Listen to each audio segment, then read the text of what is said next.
to go. Right, hello and welcome to another exciting episode of Run Till You're Done. Today I am joined by somebody who I had the pleasure of meeting for the first time last weekend at the Highlander Backyard Ultra, where she was the assist to the winner, Toma, who was a previous guest. Welcome, Rebecca Hormann. Thanks for having me. Yeah, not a problem at all.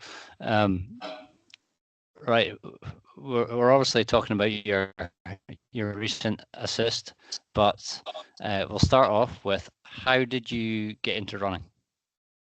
How did I get into running? I've always been athletic. I've always done sports. I grew up in the States mainly, and I played soccer growing up. And then in 2019, I found myself traveling around Asia, and for some reason I was like, oh, let's do a half marathon. Just, one-time thing. We'll do a half marathon, and that will be it. And that will be the end of my running career, and I'll be able to say I've ran a half, and that's going to be it. So I signed up for a half marathon in Bangkok in 2019. So it was horrific. Honestly, it was horrible. It was at 3 a.m. It was December, so it was like really, really hot. Have you traveled much to Asia, Mike? I've been to Sri Lanka. I think that's the only place in Asia that I've been. Technically Turkey.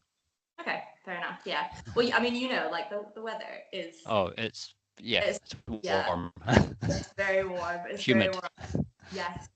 And so I was in Asia for most of 2019, and I was preparing for this half marathon. So I was traveling around. I actually did a lot of my training in Sri Lanka. At 3, 4 in the morning, trying to avoid the crazy buses on the road and stuff. And obviously, Yep. I'm blonde and I'm white, so you get all these people shouting at you. And anyway, so I trained up for that. I did some of my training in Abu Dhabi as well. And so I ran the Bangkok Half Marathon, and it was a horrible experience. I didn't ever want to do anything like it again. But like most people, it's kind of like you want to do it. You want to do your half marathon. You want to do your marathon, and then you tick it off, and then that's it. So that's when I started running, and then I ended up. Long story short, I ended up in Northern Ireland when COVID hit. So I ended up evacuating Asia, ended up in Northern Ireland, and I was living in Hollywood at the time. So it's, do you know Northern Ireland at all? Bits. I've raced there once. Okay, well, fair enough. So I was living on the coastline, and I would just run, like every day I'd run a little bit further up the coast because I had nothing else to do. Like I didn't want to keep running. I was just like, oh, you know how you had like your hour to go outside and like do a bit of exercise and stuff. So I'd wake up in the morning, I'd run a mile and up the coastline, mile back, and then the next day, 2 miles up the coastline, 2 miles back. And I just kept going basically. And then one day I remember I ran 4 miles up the coastline and 4 miles back, and I was like, oh my gosh, I've ran 8 miles again. And it was the most exciting, and I was completely battered. I was just sitting on the floor like, I'm dead, I'm done. And then I just kept going, and then we kind of got out of COVID, and then I ran my first marathon by myself in Belfast. I think it was New Year's Eve, and just went out. I had a rain jacket, I had some jelly beans in one hand, I put them in my pocket. I think I had like a Lucozade in the other hand. I just went round Belfast, ran my marathon. And that's kind of how it all started, to be honest with you. And then it's kind of gotten out of control from there, to be honest. How has it gotten out of control? Well, now I'm out there looking at these insane races, essentially, when I thought, oh, I'll just run the half and I'll be done with it. So I don't know. I think I'm one of those runners who was always like, I didn't want to go fast. I was like, I just want to go a little bit further, So yeah, and here we are. And have you done? You've obviously started with your half marathon there, and you ended up in Scotland last weekend. What's the sort of story in between? It's quite a complex story. Like I said, I kind of So I was in Asia. I used to live in Spain. I lived in Spain for 5 years. Left the States, lived in Spain for 5 years. And then I left Spain. I went to Asia. Bought a one-way flight to Jakarta, which culture shock. Let me tell you, insane culture shock. I was in Asia for about a year. I was on an island in Malaysia doing my dive master for scuba diving. Ended up having to evacuate Malaysia because of COVID. Ended up in Northern Ireland, quarantining with a friend. Did my master's degree over there and then moved over to England. And during that time, when I moved to Northern Ireland, I was kind of running a bit more here and there. Raced a couple times in Northern Ireland and in Ireland as well. Moved over to England, and just here I am. So it's that's like a whistle stop tour of my life for the past 10 or so years. Yeah, and then I got into backyards. Yeah. Was all the travel through education, work, or what made you move around? A mixture of things. I grew up in a very diverse household. So as people seem to know now, I've got a Swiss passport and a US passport. I'm also Chilean. My mom is Swiss Chilean. So we grew up all over the place. We grew up partly in the States, partly in Switzerland, partly in Chile. And when I was 18, I just decided I don't really want to live in America anymore. I'm going to move to Spain. And I was just kind of following my nose a bit through work, a bit through education. I did my master's degree in Northern Ireland, just kind of here and there. I look back and I think, I mean, you make decisions in the moment, right, in your life and whatnot. And I think, oh, maybe I would have made a different choice, but I don't know. I've just landed myself where I am now, and I'm happy with it. And what was your master's degree in? Sport and exercise psychology, which I mean, I know topic. So pretty apt for backyard ultras. Well, you say that, but I should probably apply knowledge a bit more. So would you say that you could apply? Do you think there's anything that you learnt in your masters that you could apply to backyards? It's a tricky one because I mean I did a master's a couple of years ago, and I touch on it a little bit and stuff here and there, but it's still a really niche field. So sport and exercise psychology, it's still a tiny little field that really normally only your elite athletes are going to have sports psychologists and whatnot. But a lot of the concepts, things that you do without even thinking about it, like visualization or self-talk, things like that you teach yourself how to do naturally in a sense. So yeah, I'll apply that type of thing here and there, or I'll try to. When you're applying them, do you think that you are more adapt to it because you've done the masters in it, or do you think you'd be doing it anyway? Oh, I don't know. I know, I definitely, because I have been asked this question before, and I think that when I started running ultras, I was more likely to be right, let me learn this stuff, let me apply these concepts, it's an endurance sport, it's perfect for this. So I would consciously apply things, but at the same time, if I'm not open to a tactic or a strategy, then I'm just going to throw it out the window. For example, if I'm running a race and I'm in a shit mood and I'm telling myself, right, you should really visualize the finish, and I'm going, no, I'm not in the mood for it, whatever. Then it doesn't matter because I'm pretty stubborn. But I think definitely previously I was kind of more into, let me try and apply these more purposefully, whereas now I'm if it happens, it happens. If my brain's in the right place, then great. But I'm not sure anymore. Do you think you could go back to, not necessarily where you were studying, but back in education and sort of tell them how it's done? They say it's done this way, but your research says otherwise. I would have to really have a purpose. I would have to really think about when I'm running. You know when they do at Suffolk Backyard, in 2023, there was a university there, and they were doing some type of project. But Yeah. you weren't at that race, were you? I was at the race, yeah. In 2023. 2023, yeah. Were you? You're not going to tell me you were there. I was. I was in the film that they made about it. Oh, were you running it? Yeah. Oh, I don't know it. What did you run to? 104 or 108. I can't remember. That was my first ever backyard. That's the one you did by yourself. Yeah, I didn't have a crew. Oh, I ran at that backyard. Right. Okay. Hello. Small world. Yeah. Well, you know how I think it was, I forget the university, but they mic'd people up and they were having them like talk out loud and stuff so they could, track people's thoughts throughout the event. I would have to do something like that and then like listen back and kind of see my own process and, and then report back to the researchers of the sport and exercise psychology world. Okay. Off the top of my head, I think it was Liz Mahone was the main researcher. But I could be totally wrong.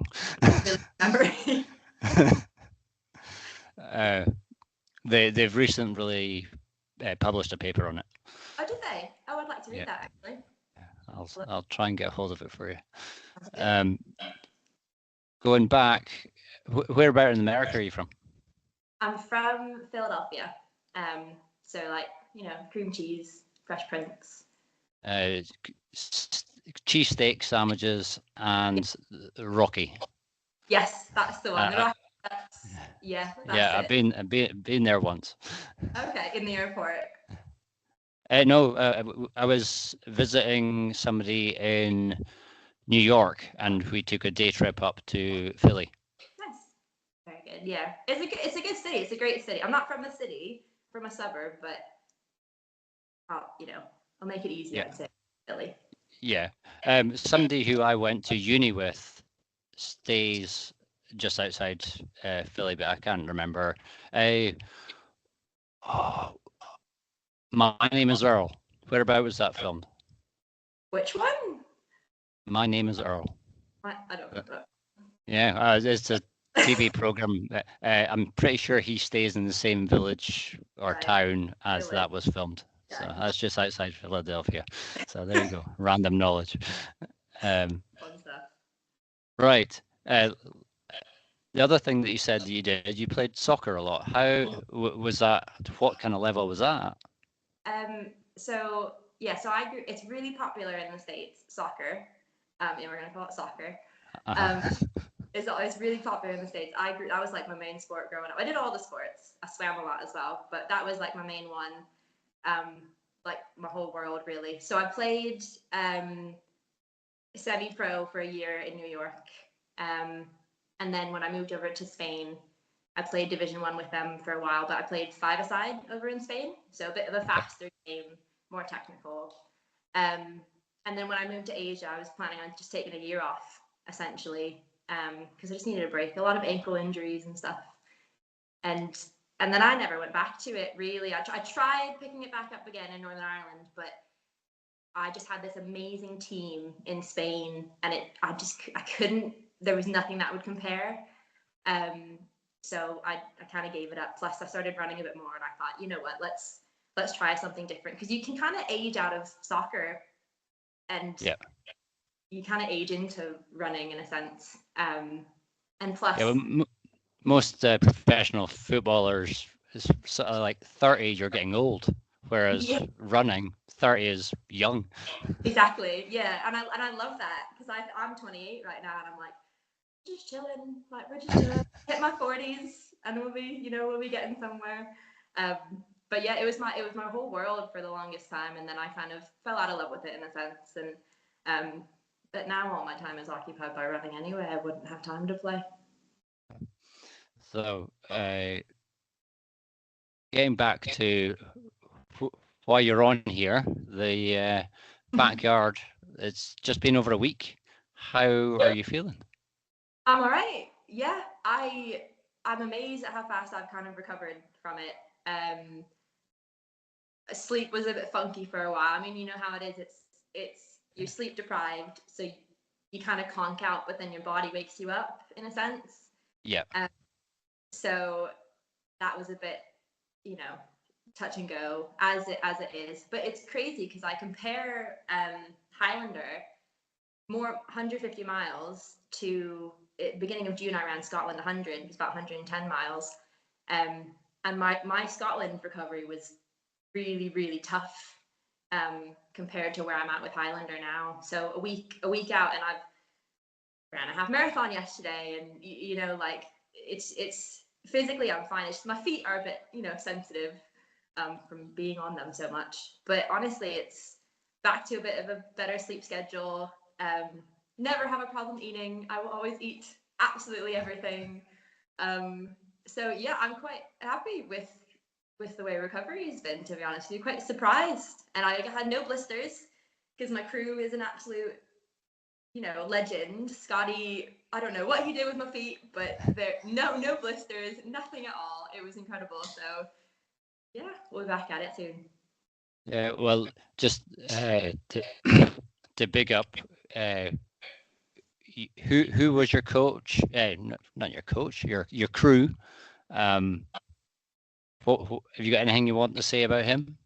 Yeah, I mean, like I've thanked him loads, but Scotty, I know Scotty through GB Ultras, and I was looking for, you find him on the gram, Scotty or he off the cuff comment was like, I was like, oh, I've got a backyard. He was like, oh, I'm free that weekend. I was like, do you want to maybe crew me? Because I was planning on going up just by myself, which would have really limited my miles.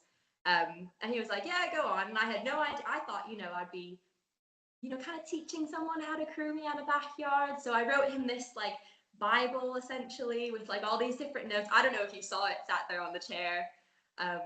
But all these different notes and like what to do, which loop and whatnot, and different things about me. And, lo and behold, a couple loops in, he's got it all sorted. He's got his own plan. He's got this foot care regime going on.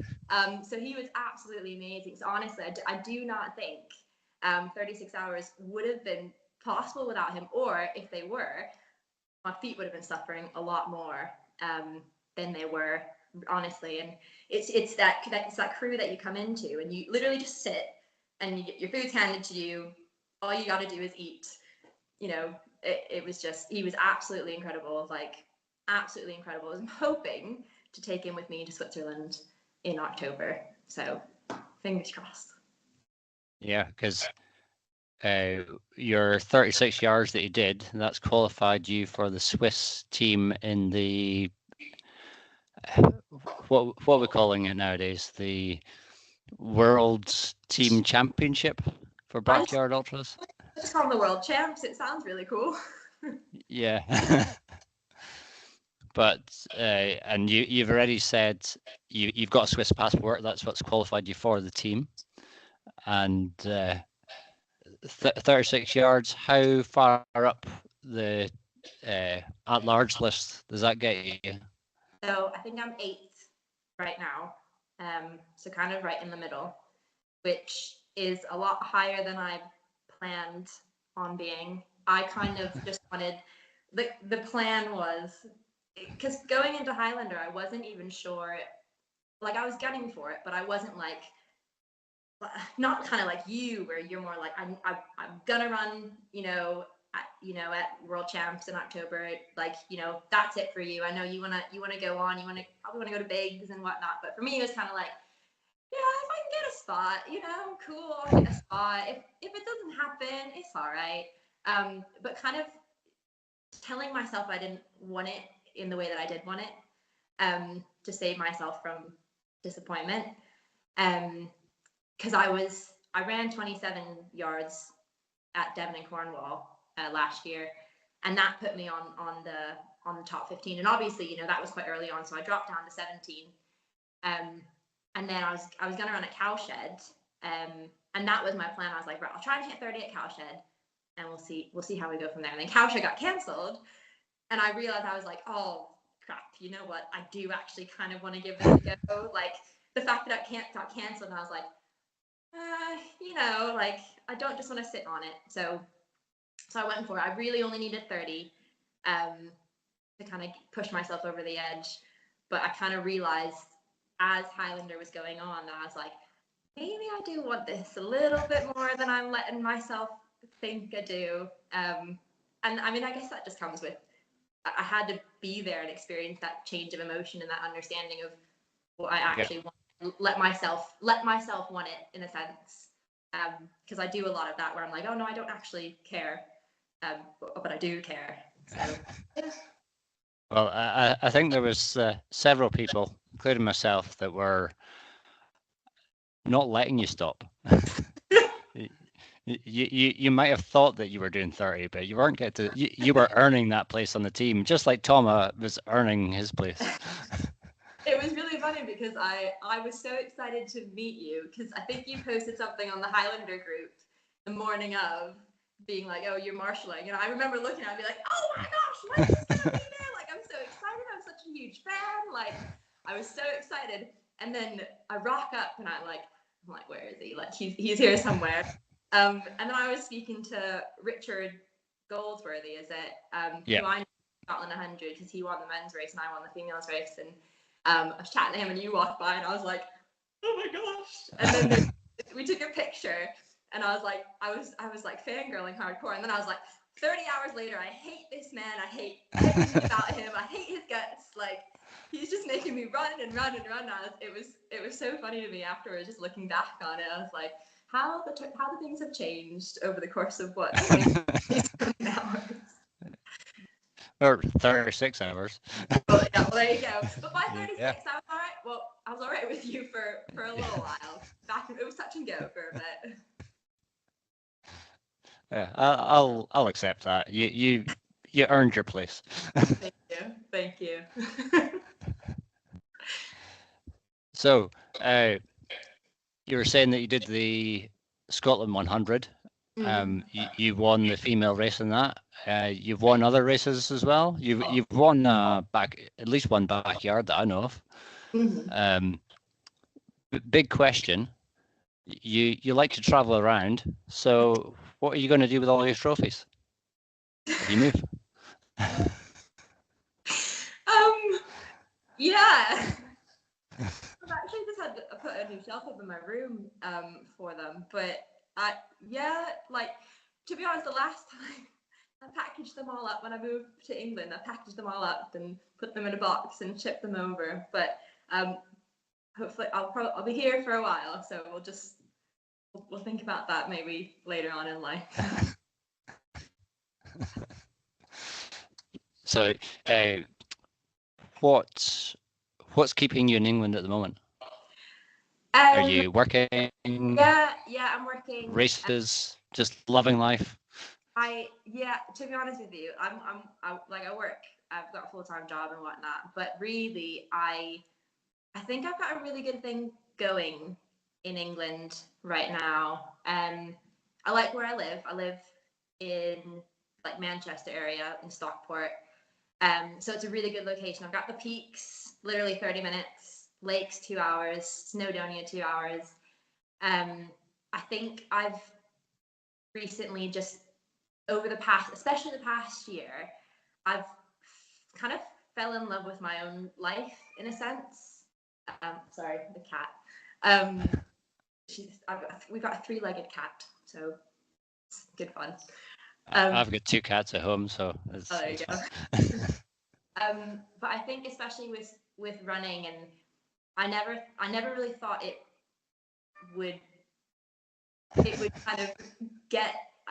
I didn't think I would be as good at it as things are going for me in a sense. And it kind of just, I'm so sorry. It's kind of just, it's become my whole world. It's become my life. And I just love being out and about. And so for now, I just feel like I've got so much good going in England. I've got so many like races that I want to do. I've got such an incredible support system.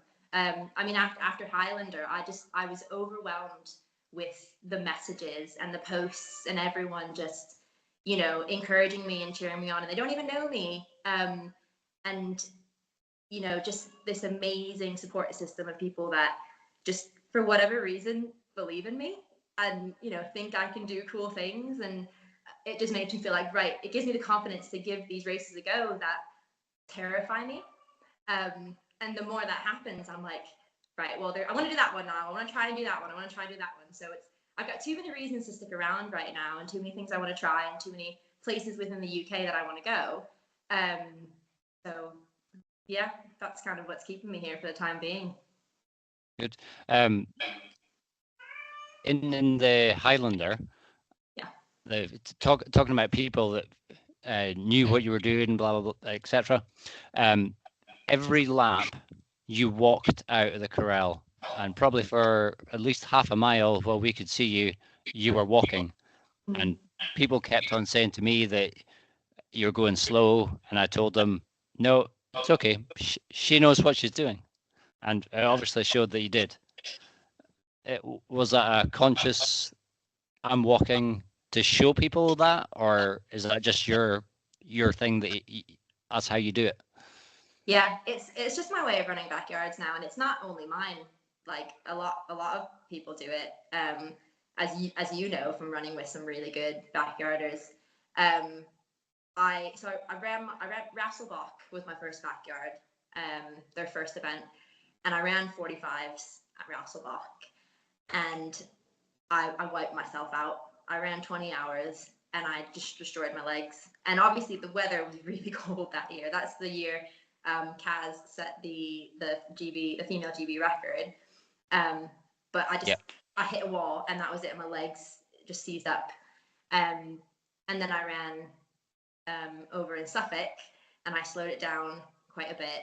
And I was taking from, you know, Hendrik and Oriol and John Stalker and whatnot, kind of observing the way they're running, and just a lot of slow stuff.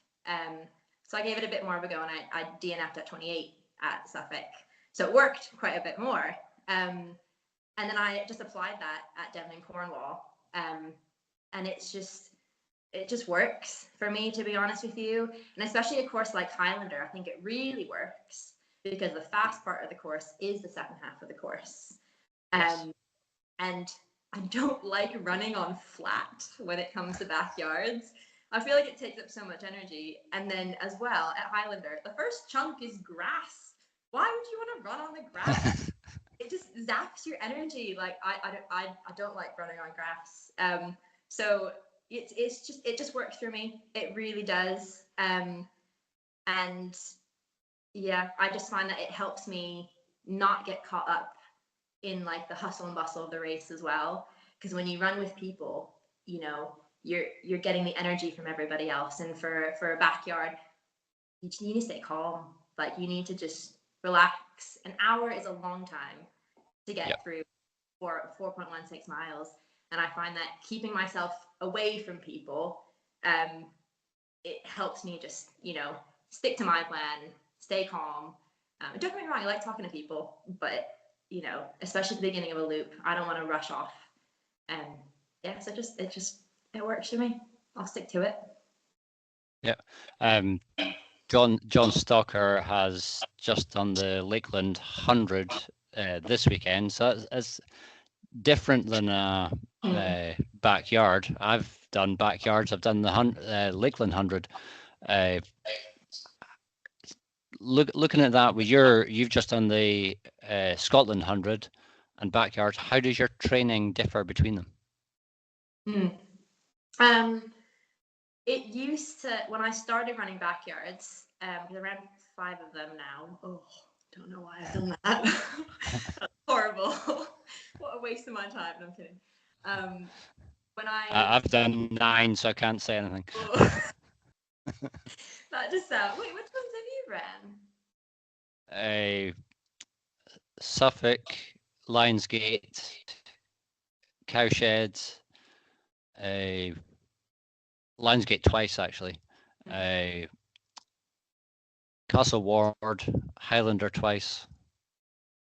How many is that? Yeah. Is that 9?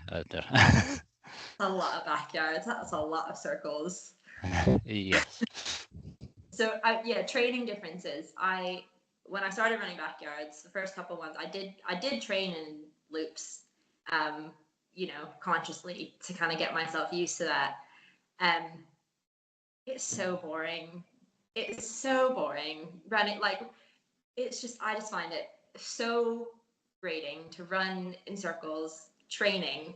And I found that the only parts that I really struggled with backyards was running into the morning. So coming through the sunrise and into the day and being able to hold on to that motivation, because I think with the sunrise, and you can agree or disagree with me on this, with the sunrise, you get this hope in a sense, and this like new energy. But then suddenly the sun's up, and you've got this like, right, it's gonna get better, and then it's not, and your body still hurts, and you're still tired, and you know what I mean. It's like a little bit of hope, and then you get over the sunrise, and you still have to keep going.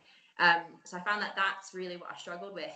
So it wasn't the monotony of running in circles, because I can keep running. I can just keep going. That's fine, and I can occupy my mind with things to distract me from where I'm running. But it's the going through the night that I struggled with, and the best way to work on that was to run races that I had to go through the night. So I stopped training in circles, and I just trained as I normally would, and just train by feel and train, go places I love to run and whatnot. And that's kind of what it's really been this whole year. It's been going out to the peaks. I was bagging all the Ethels since like October, which was such good fun. I was on a mission, just like, right, gotta get that one. It was such a good way to train, because it just had me out and out for hours in whatever weather. And so yeah, now the way my method behind training is just whatever is going to make me happy, really, wherever is going to make me happy. That's what I'll go do. And I know loops works for lots of people, but it's not for me anymore. Not the training in circles. I ran enough of those. So you're happy racing loops, but not necessarily training loops. Yes. Yeah. Well, I mean, I don't, how much do you love running in circles? Yeah. But well, there's other ways to train for backyards. You can, if you want to do the circles, as it were, you don't have to do circles. You can run for 4 miles and then take a 5-minute rest and then run for 4 miles. So it's different ways for different people. Exactly. Yeah. You just got to find what works best for you. Yeah. Yeah. So you were saying about running into the dawn. I always think that it's almost Lord of the Rings-esque when you're running into the dawn, or the second morning type thing. I absolutely now. I love it. Like, it's one of my favorite things. I want to get to the sunrise. I was really annoyed at how short the night was at Highlander. I was like, I've just put my headlamp on. I could do with a couple more hours of darkness, because the sun rises and there's still like a bajillion hours till midday, and it's just it was the longest 100 miles of my life.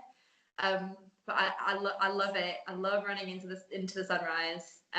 There's something about it. It feels like you're on some quest. It's so cool. Like, I cannot recommend it enough to people. There's just something about it. Gospey, that was another backyard that I've done, and that's in November in Scotland. So I think it was 16 hours of darkness. Oh, God. So if you're after darkness, there you go. This is a bit much for me. I mean, I say that, and then you'll see me there next year or something. Yeah. So you're saying that you're surprised at how your recovery's gone. How, compared to a straight point-to-point race, how do you recover in that? How do you compare it to this? For me, as you said, it's the tiredness, getting into the circadian rhythm, so getting your body. It's almost like jet lag. Yeah. Is that how you feel? Yeah, definitely. And it's like 1 minute I feel fine, and I'm eating, and the next minute I'm like, I need to lay down, which that's what jet lag is really. Like you're like, I'm all right, and then suddenly you go to sleep and you're out for 3 hours, Yeah. and that's just how it is. And I just approach it by whatever my body is telling me it needs to do.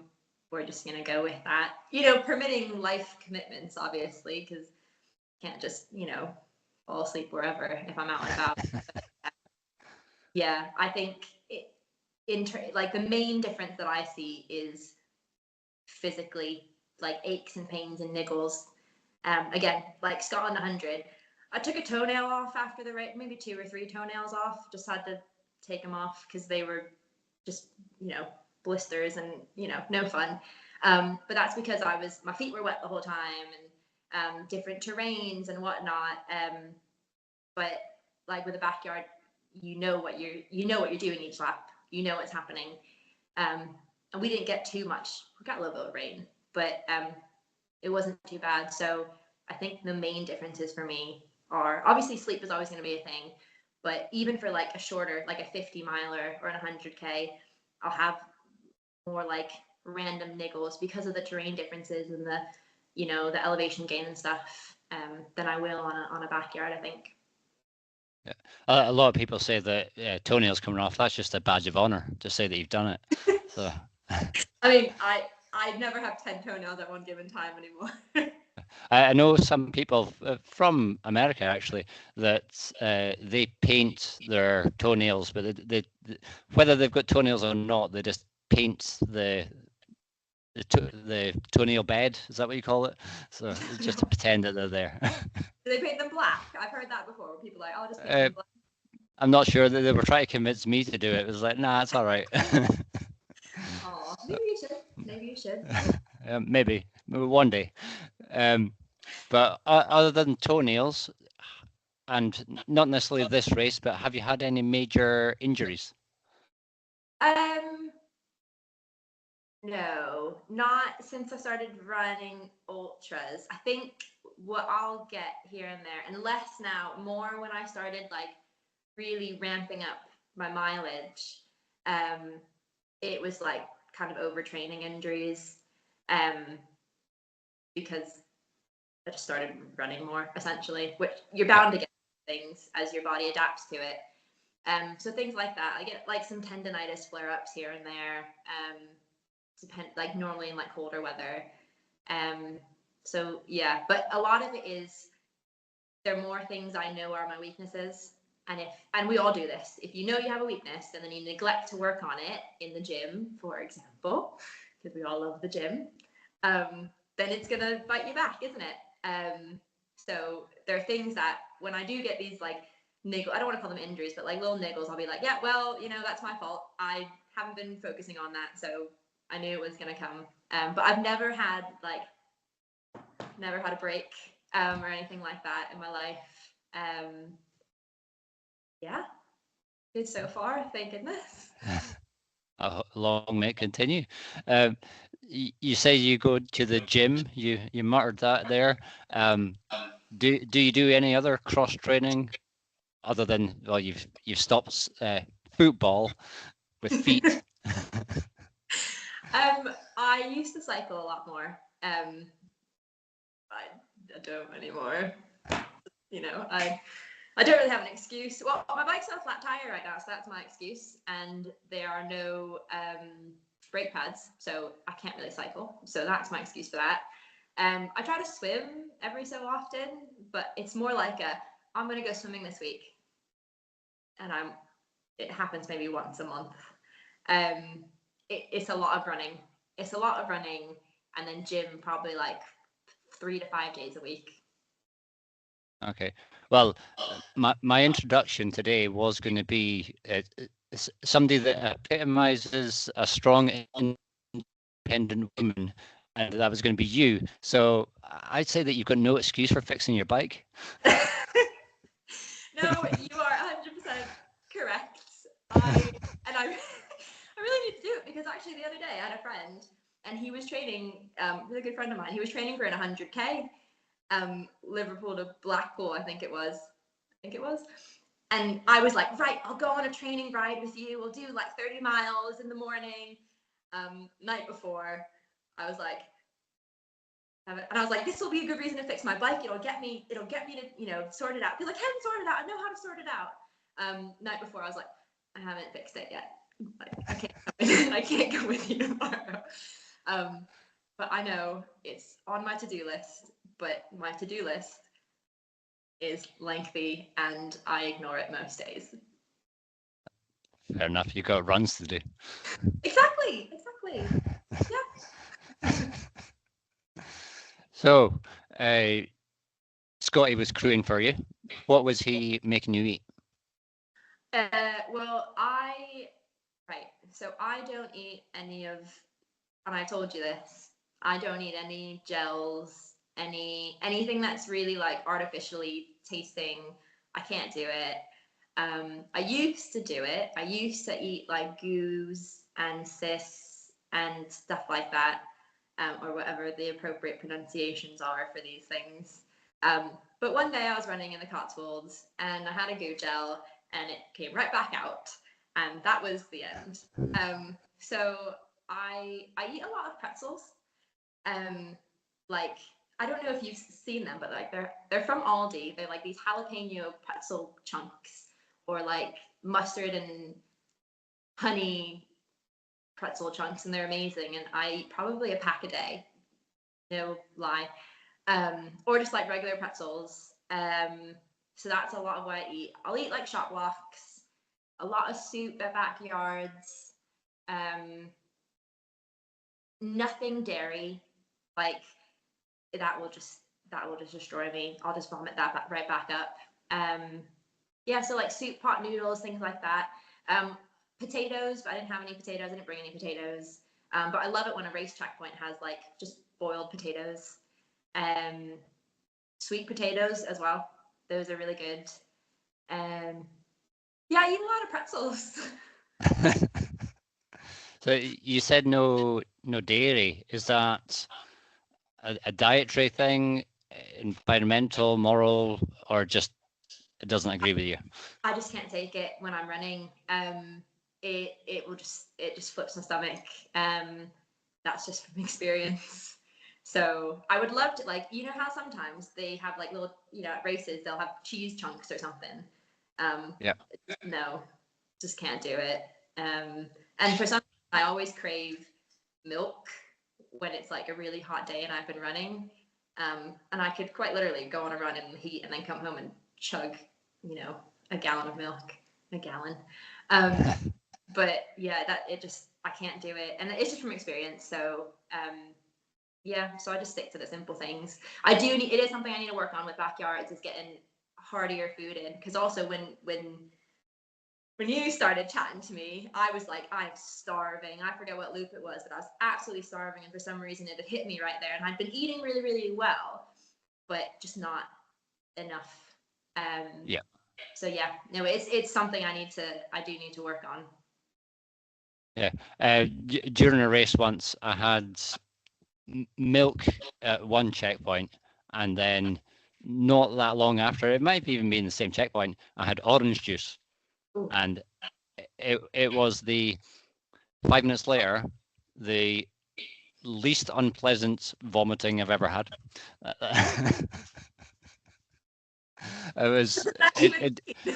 It didn't. I was still being sick. It was horrible. Don't get me wrong, but it didn't taste that unpleasant. Coming out. Yeah. So, but yeah, milk and orange juice. Don't recommend it. No, I'm all right. I'll take your word for it. Yeah. And moving on, your daily diet. How's that? What kind of things do you? Is it a normal sort of standard diet? Do you follow any particular gimmick? No, I mean, if you ask my friends, they're like, "Oh my gosh, Rebecca eats so healthy." But in my mind, it's not. In my mind, it's normal. It's a lot of chicken. It's a lot of rice. It's a lot of salad, veggies, like falafel wraps, a lot of eggs, a lot of toast, lots of fruits. like, I love dark chocolate, like, a cappuccino or a flat white and some dark chocolate. That's it. I know it makes me sound a lot older than I am, but I love it. Yeah, but you won't really see me eating takeout or whatever, just not because I have an issue with it or I'm like purposely not trying to eat it. It's just I don't like the way it makes my stomach feel. And then I feel just gross afterwards.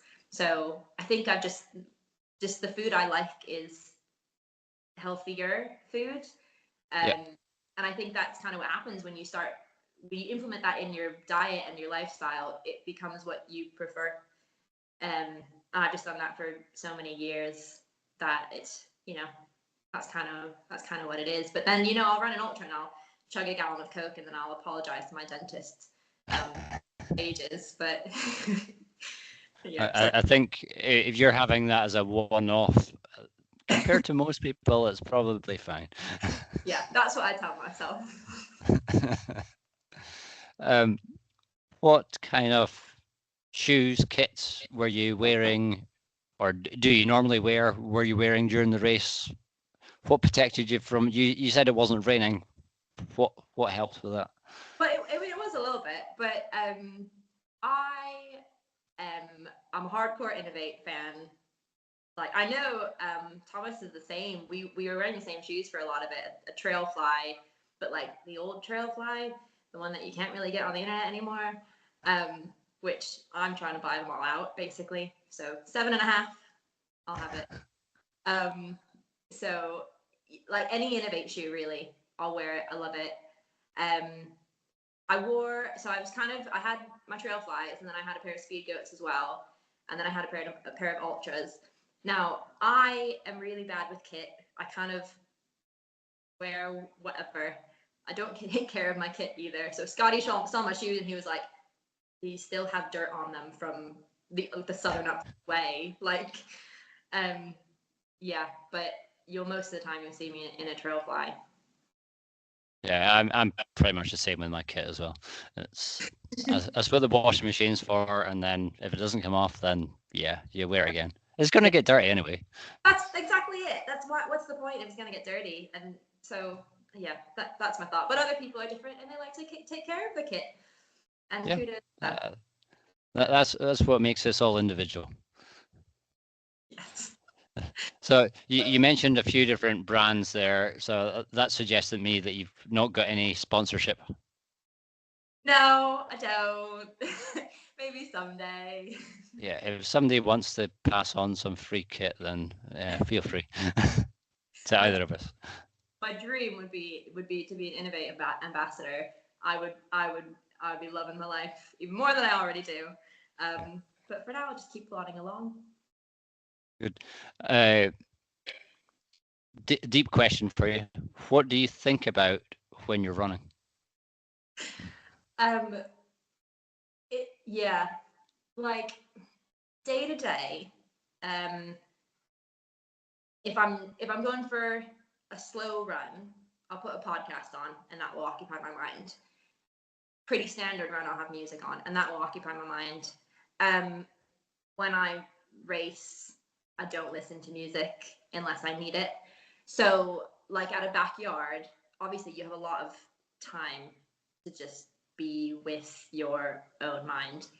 And sometimes I'll just phase out. Sometimes I'll talk out loud to myself, which is fun to run with me when that happens. And that's normally a lot of like positive self-talk.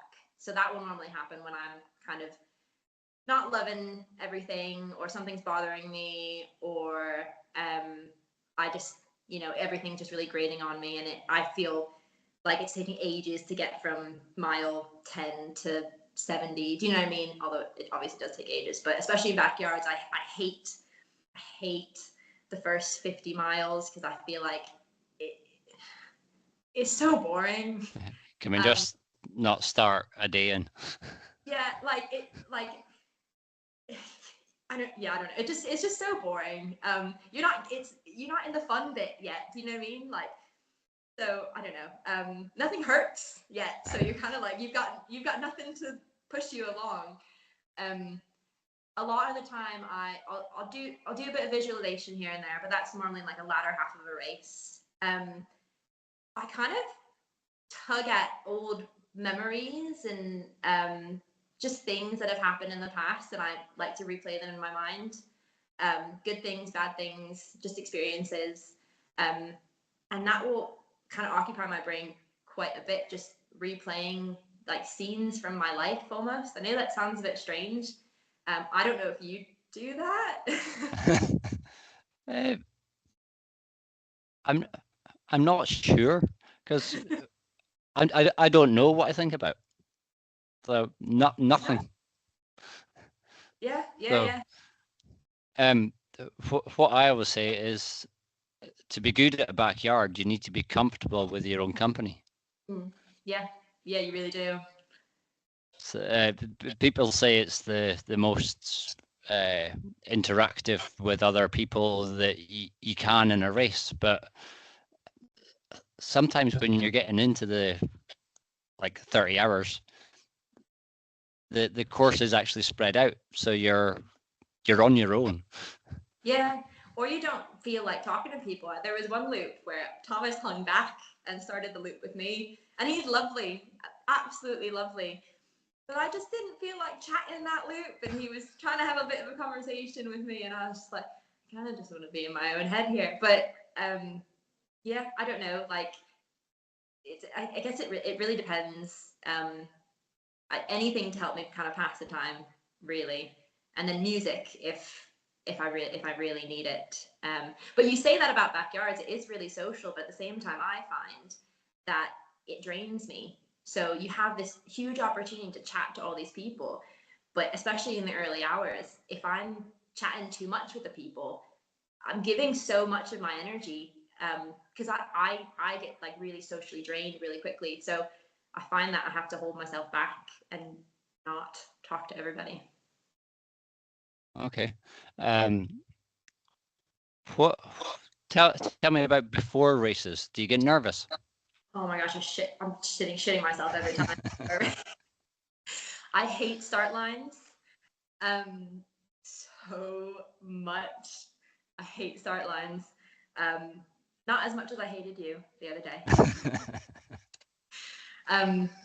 I can tell how much I care about a race by how terrified I am of it. Because I've rocked up start lines before where I'm like, whatever, we'll see how it go. And then especially like Highlander and Scotland 100, I did not want the start line. I was terrified of the start line.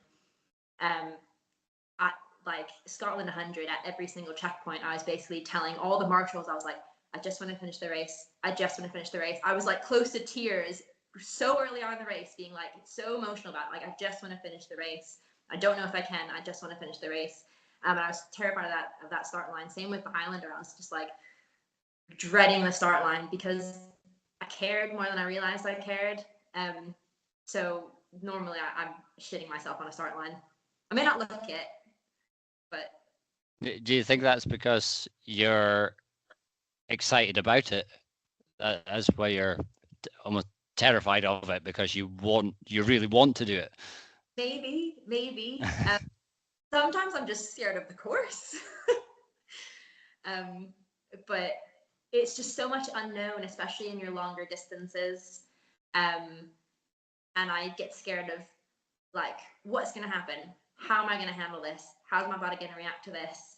Am I going to be mentally tough enough to get through certain bits or get through a night or whatnot? So it's just so much of the unknown that really scares me. And that's why in most races, I really don't like the first chunk of the race, because it's kind of like, it's this build up to me getting to the point where I'm like, am I going to be good this time? Am I going to be able to push through? Because normally the first chunk of miles is fine because my body can handle it. It knows what it's doing. And I find that really grating, that first chunk of, let's just build up to the good stuff. And I don't know what's going to happen or where I'll be mentally when I get there or whatnot. So yeah, it's a lot of it's probably like excitement because I care, a little bit of genuine fear, but that's just kind of how it goes for me, and I just have to deal with it. And going back to Highlander, you did 36 yards. Your aim was 30.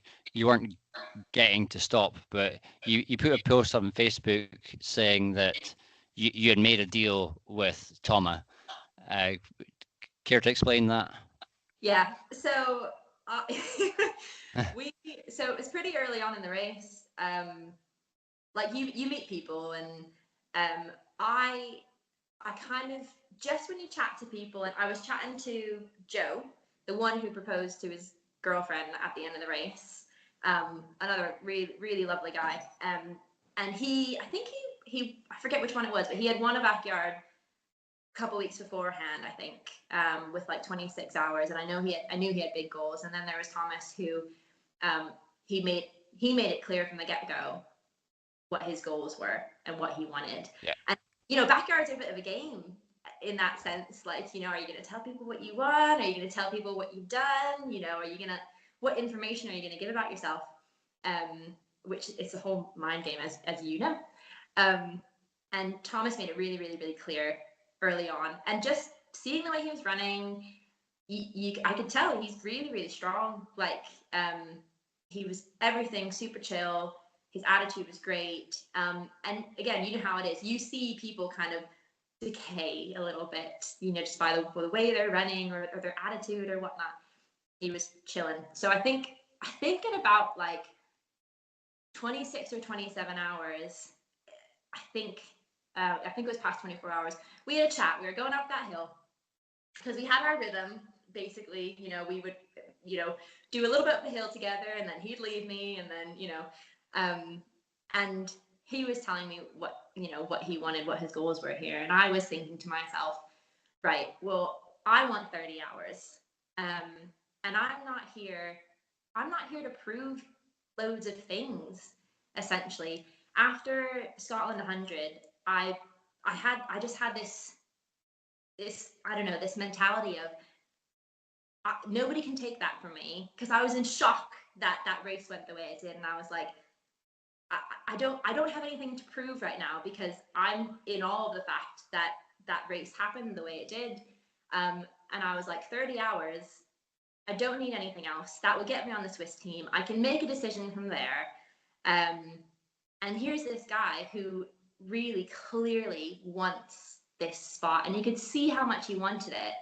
And another thing that he was saying was, he's never won a race before. Which, like, winning races is fun. And, like, as you know, it's good fun. And I was like, well, I don't need to be selfish about this race here. Plus, I can't even have the silver ticket.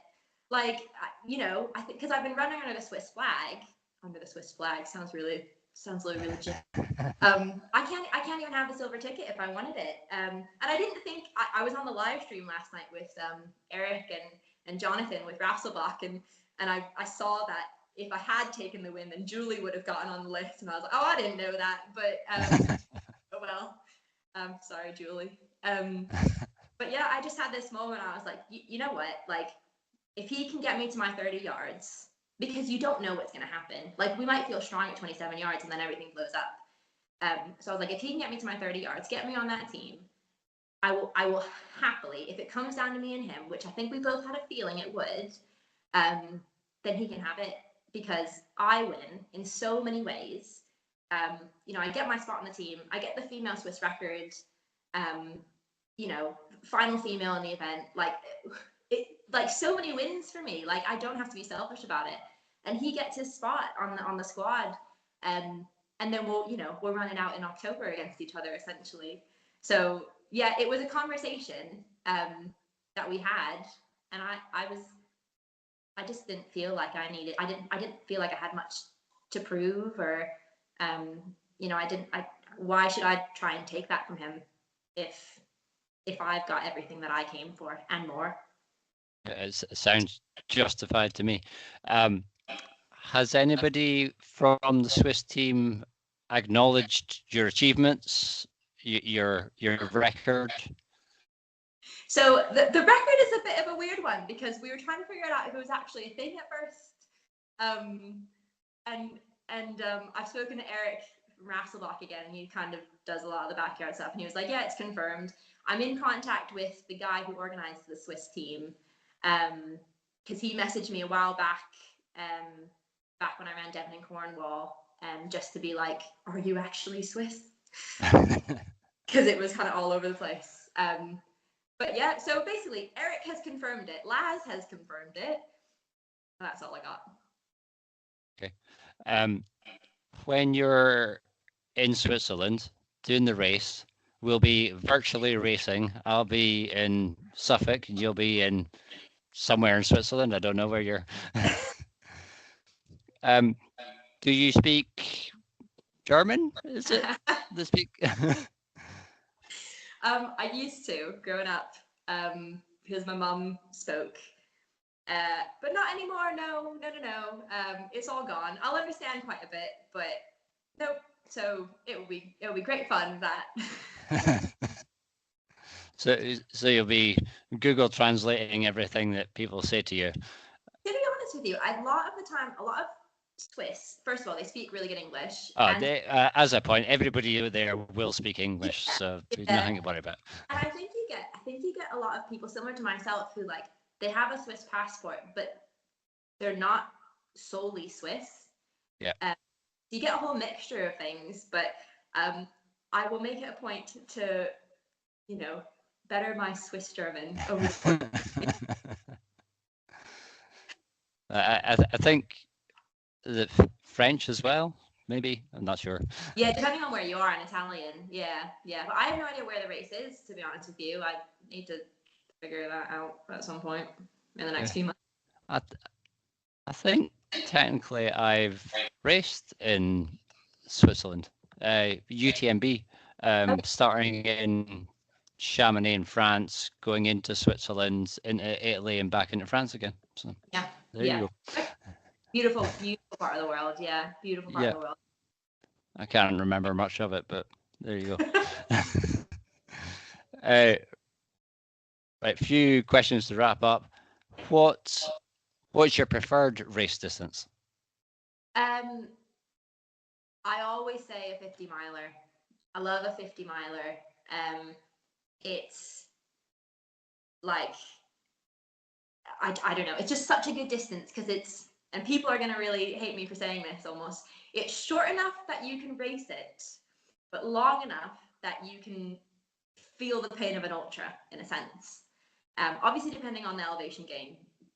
And then you can be home for dinner and sleep in your own bed most of the time. So I really enjoy a 50 miler.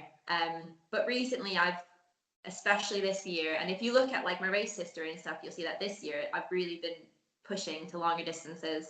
And like I really enjoyed Scotland 100. There was so much to it that I loved, and I just see myself liking the 100-mile distance more and more and more. And just like stuff that I'm looking at for the future, a lot of them are just longer. But I think I will always love a 50 miler. You can't go wrong with a 50 miler. I'd probably say 70 for me. Well, how many races are 70 miles long though? Well, Great Glen, I've done it 4 times and won it 3. So there you go. The time that I came, time that I didn't win it, I came second, and I was a minute and a half behind the leader. 35 miles in, I was an hour behind the leader because I wasn't supposed to be racing it. So that's what happens though. You're not supposed to be racing it, and then you get out there and you're like, maybe. Yeah. Is it a good race? Would you recommend? I would recommend it, yes. And rocket events, same people that organise the Highlander as them that organise the Great Glen. So what time of year? Can't say about midsummer. I think it's start of July, first weekend of July normally. Okay, so midges. Well, the thing about midges, if you run fast enough, they won't keep up. You know It's what? only when you stop. I was surprised. There were like none at the Highlander. I was all No, like, I was all prepped. I was like, right, Scottish summer. This is like my second time in Scotland. I'm gonna be all prepared for it. I wasn't. And then they didn't even show up. I was like, what is this? were you hoping that they would? No, yes and no. I was ready to battle them. I was like, this is OG Scottish experience. Gotta get out there. They've got to be there, and then they. Yeah, and nobody wins against the midge. They're the winner. It doesn't matter what you do. The only way to not get bitten by the midge is not. Fair enough. So, dream races. Have you got any? I've yeah, sort of. A lot of them are kind of in the UK at this point in time because that's where that's what I'm kind of looking at. That's my scope. Races that scare me are my dream races.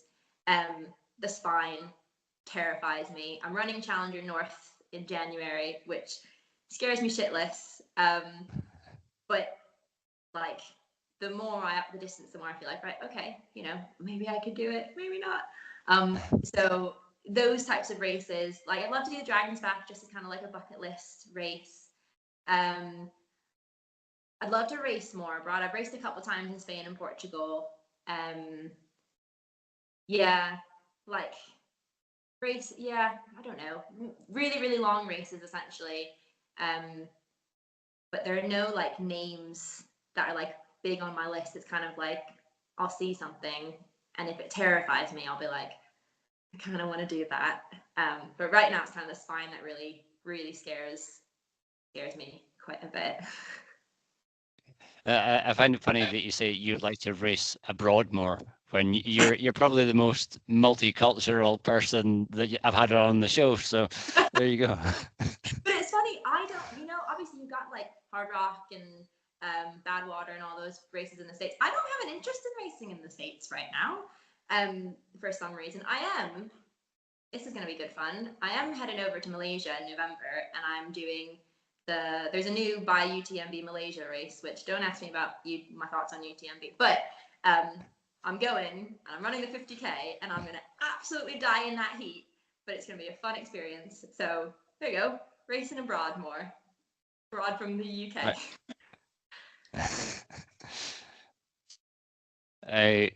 Have you got any running idols that you would want to? It can be alive or not. That you would want to go for a run with? I really, and I think people will notice this just from Highlander. Karen Nicol is a huge role model of mine, as a human and as a runner. And I got to run with her at Backyard a couple of years ago.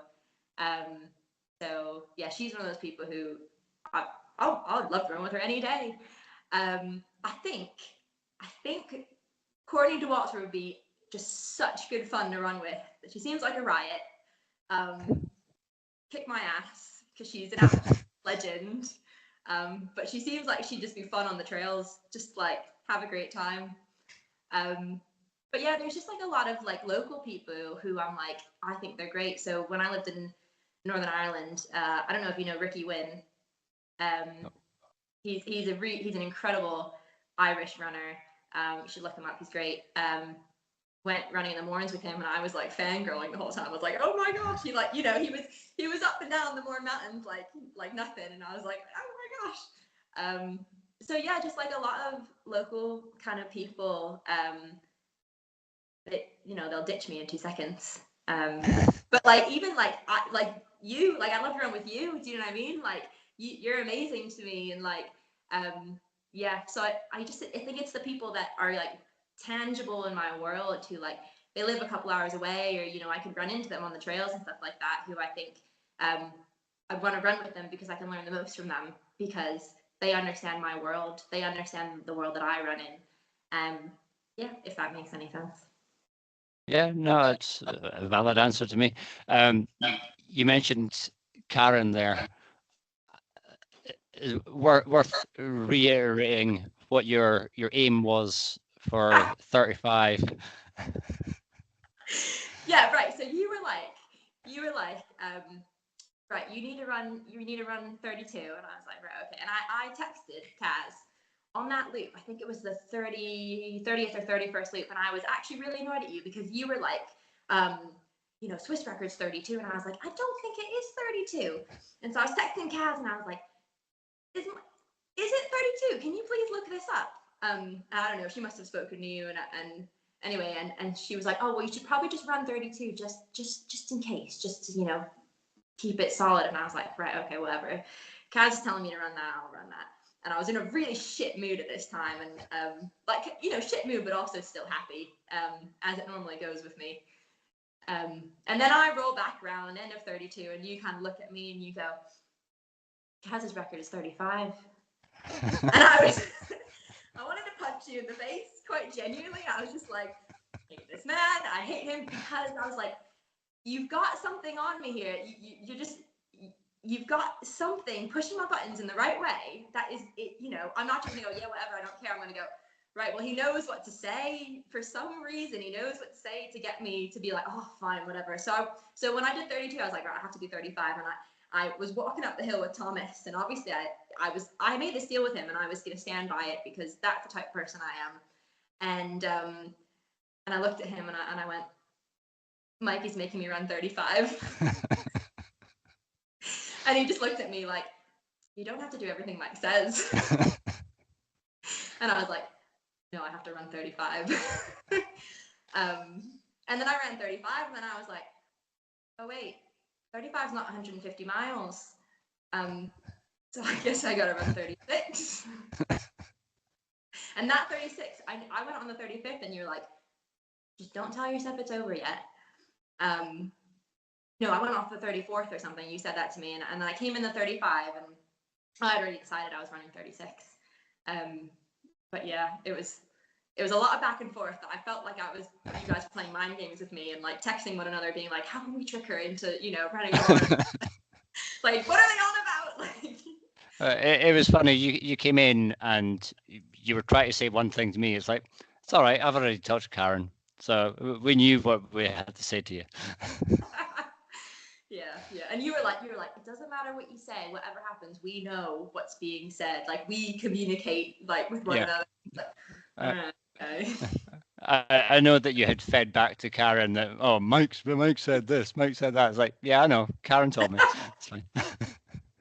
It was really funny. It was like me in the middle, and I was like, so I was tired, obviously, and I was like, I feel like I'm getting played here. Like, well, you were, but it worked out well for everybody. So it worked out well. And if I hadn't, felt the way I felt about those 36 yards, and if things had been different, then, we might have cracked on, to be honest with you. I mean, you saw the way Thomas was, you saw the way I was. We were not in bad shape. No, I think you were both more than capable of doing a lot more than what you did. Yeah, which is good, because then we'll see what happens in October, which is the exciting part. Yes, it is. Virtually, in person, and all of that. So, is it? I was going to say what's next, but is it October? No, I have an issue where I like to run too much. So I've got Ring of Fire end of August. I've been wanting to run it for years, and it finally sorted itself out. Do you know Ring of Fire? Yeah, I know. Yep. Yes. Sorry. Yes. Apologize for the show so far, and we're almost at the end. But there's a technical problem somewhere that we've struggled through. Yeah, we're making it work. So I've got Ring of Fire end of August, which will be good fun. Probably dot some shorter races in here and there, because that's what I like to do, kind of last minute stuff, just for the fun of it. And then it'll mainly be October. That will be kind of the focus. Backyards are really mentally draining, as you know. So I kind of need to like reset mentally, because if you go into a backyard, again, you'll know, and you're not mentally there, it's a shit show. It can be horrible. But yeah, so Ring of Fire, couple shorter stuff here and there. But after Ring of Fire, it'll be all on for October, really. Yeah.